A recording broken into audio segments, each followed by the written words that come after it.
And finally, guess the person from the list of his effects sold at Sotheby's today. One gold pen with bite marks, one exercise bike, unused, and one table lamp with a bugging device hidden inside for listening to what your family is saying about you.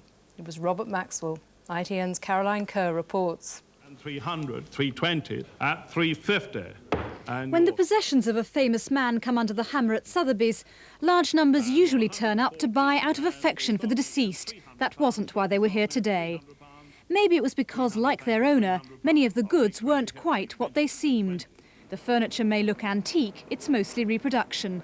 The painting may bear a passing resemblance to Van Gogh's sunflowers, but it's a fake. What was real was the bugging device on this table lamp, which a buyer paid £350 for.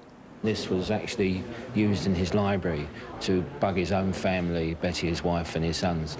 And I think that epitomises the man that we're talking about at today's sale. Another customer paid over £1,000 for the nameplate on Maxwell's desk. He's already decided where to put it. I should probably put it in the toilet. Why? Well, I think it sums up what Robert Maxwell was all about, really. It was from this desk that Robert Maxwell controlled his vast business empire.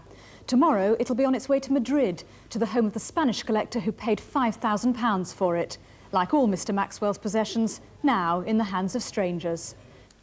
That's it. I'll be back tomorrow. Good night.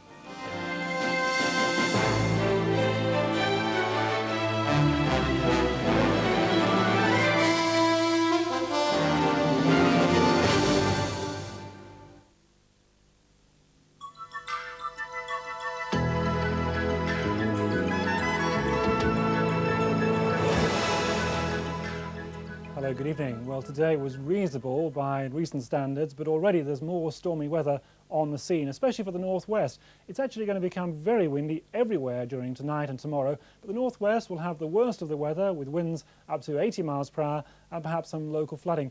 It's worth a closer look at Scotland and Northern Ireland. The winds are coming up from the south, averaging 40 or even 50 miles per hour, with those potentially damaging gusts of up to around 80 miles per hour. The temperatures are rising, so the snow is going to be melting, and there's rain around too, so local flooding could be a problem. But let's come back now and take the broader view again. At the moment, it's mostly dry in some central and eastern parts of England, but the rain and the strong winds already in the northwest, and they're moving slowly south and east overnight. The southeastern corner probably staying mostly dry until the morning, but the wind's getting stronger all the time. By tomorrow morning, there'll be the first signs of some brighter weather coming back up into the far northwest there. Brighter, but still very blustery indeed. And during the day, the rain moving quickly south and east across the rest of England and Wales.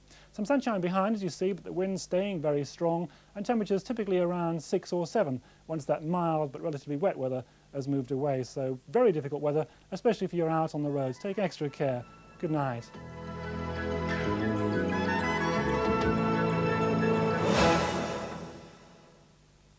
Next, news from around our capital in London tonight. Then at 10:40, it's eyes down for a full house as Big City checks on the renewed popularity of bingo.